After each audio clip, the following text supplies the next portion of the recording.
Hey there, my name is Chris, owner and founder of Die-Cut Designs. This is my latest build, Onyx, which is now for sale. It's a 2018 Ram ProMaster 2500 on the 159-inch wheelbase. I love this van. I've had the idea for this van for a really long time. From a design perspective, I was inspired by the Japanese botanical gardens in Portland, Oregon. And then from a utility perspective, a lot of the features in this van were inspired by my time living in a van that I had built out and then building out a handful of other vans too. I am a woodworker and a van builder, offering custom furniture and more unique van builds. So super excited to show you around.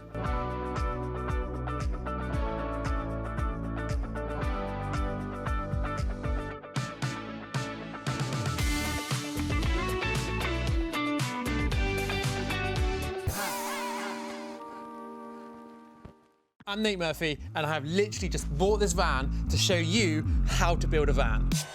We have made a really detailed course which will help you go from this to this. You will learn everything you need. We help you specify your electrical system, and you'll be able to access the community all building their own vans at the same time. All right, first up is the outside. So just in terms of exterior modifications, this van has some aftermarket wheels, some snow tires on it. It's got a sweet roof rack, which can hold a ton, like kayaks and paddle boards, and then a ladder in the back as well, so that you can get up on the roof and enjoy a good sunset.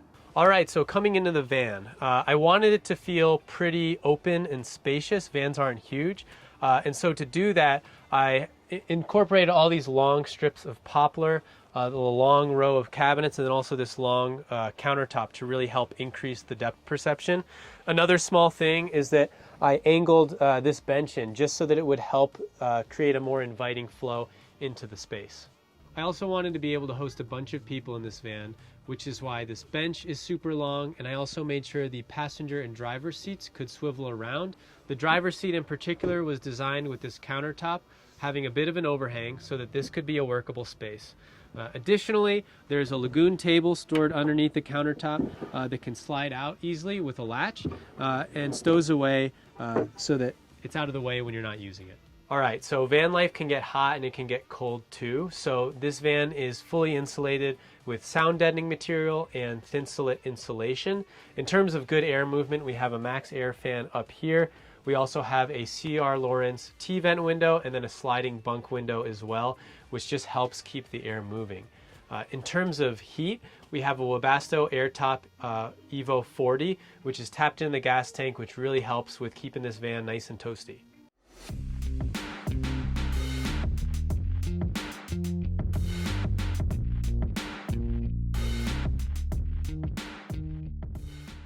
Next, the kitchen. So counter space is really crucial, so I love having this super long countertop. We've got a 2-burner induction cooktop here. We've also got a large Dometic fridge, which you can store like a week's worth of groceries in. And then we have this really nice deep sink with this custom butcher block cutting board. So that's really nice to have, and it's really nice to have a deep sink when you're washing dishes. All right, so connected to the faucet, we have the water system. We've got 28 gallons of fresh water connected to an inline strainer, a 12-volt water pump, and an accumulator. Since the water tank is maintained within a box, we also have a gauge that will tell you the level of the water within the water tank. Underneath the sink, we also have a 5-gallon gray water tank, which is connected to a electronic ball valve. So whenever you need to just drain that gray water tank, you just flip this switch and that will just empty out the gray water tank. All right, so while we're down here, you'll also see this 12-volt hot water heater, which also turns on via this switch and delivers hot water to the faucet. So having hot water is really nice for washing dishes, but it also lets you have a nice shower. So I'm going to show you how to set up the shower really quickly. So right here you have this shower extension hose. You just unscrew the head of the faucet and then you simply screw this on to the end of your faucet line. And now you have your shower head sprayer. And this extends over here and then underneath the bench, so you'll remove the pillow, remove this cushion, and then you have this bin here that you open up. you have a 2.5 gallon Dometic cassette toilet here. You pull that out, and then you have your shower basin in here. You simply raise it to the frickin' roof, and you just hook it on up to the ceiling, and you have a really simple and quick pop-up shower solution. So it's pretty spacious in here, and then you just reach over here and you've got your little indoor shower.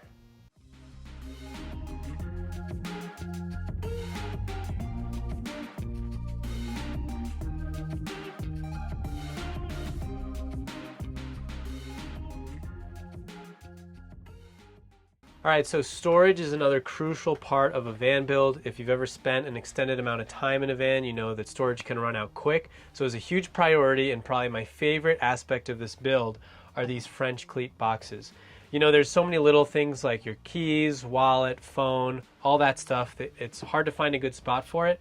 These French cleat boxes are all mobile storage solutions, so you can put it over here, you can put it down here, you can move them all over the van, and they use a 45-degree angle with some sandpaper, and that helps grip them on here.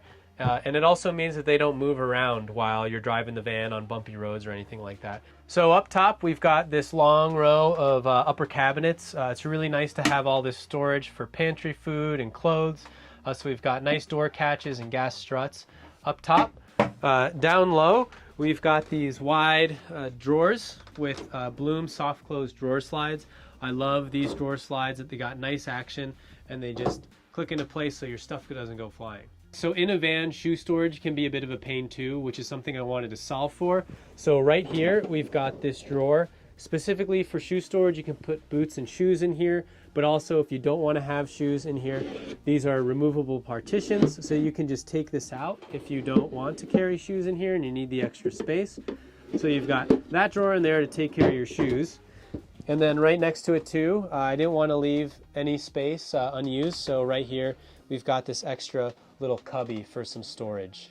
So another thing that I learned while living in a van is there's no real good place for dirty laundry, so I really wanted to solve that with this one. So over here we just have a tiny little dirty laundry cubby. So you just open this up, there's plenty of space in there for plenty of dirty laundry. It also ventilates into the garage so that it just doesn't become a stink bin. So that's just a nice little extra storage feature there with your dirty laundry.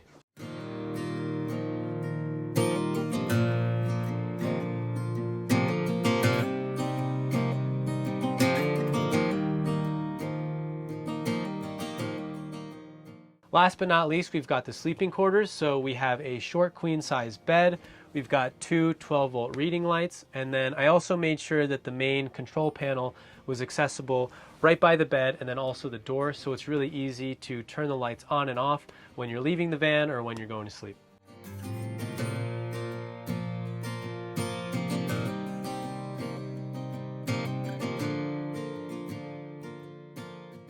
So back here in the garage, as well as the rest of the van for that matter, was built with high quality Baltic birch plywood. This stuff is super strong, super durable, and also comes out looking really clean. So love that.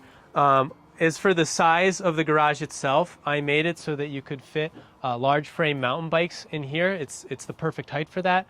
So that was a huge priority. Cool, so back over on this side, we've got the whole water system. So that 28-gallon water tank is behind here. Inside this cabinet, we've got your freshwater hose, and we also have that 12-volt water pump and the inline strainer. Additionally, down here, we've got a ball valve, which lets you easily winterize the van and drain out that water tank. On this side, we've got the whole electrical system, and in terms of like the 30th thing that was inspired by living in a van was that I really wanted to have switches for the garage in both the back and the front. So this switch here controls it from the back, and then there's one down there to control the lights from the front.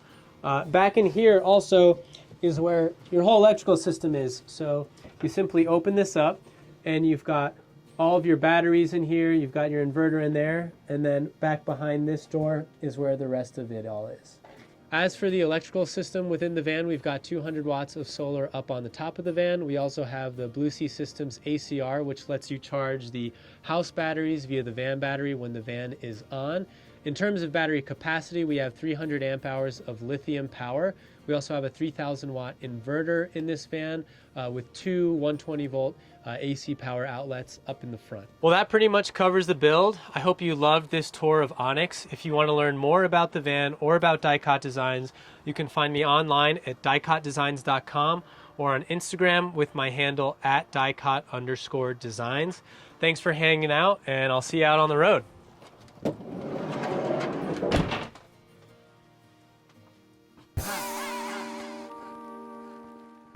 You may have noticed that you can buy our ebook. Our ebook shows you how to build a van conversion. It has 190 pages of text, diagram, and images showing you various options of various systems. It also comes with 25 videos that show you hands-on how to do many parts of building a van. Also, coming out soon, we have a course. The course releases in December, and if you sign up now, you get early access and a discount. The course is really in-depth. It shows you everything from how to use basic tools all the way through to doing your gas, your water, and your electric installation. Not only that, but within the course, we support you hands-on in making your electrical specification. And you get to join a community of like-minded van builders who are building their vans at exactly the same time. Follow the links to find out more, and thanks for watching.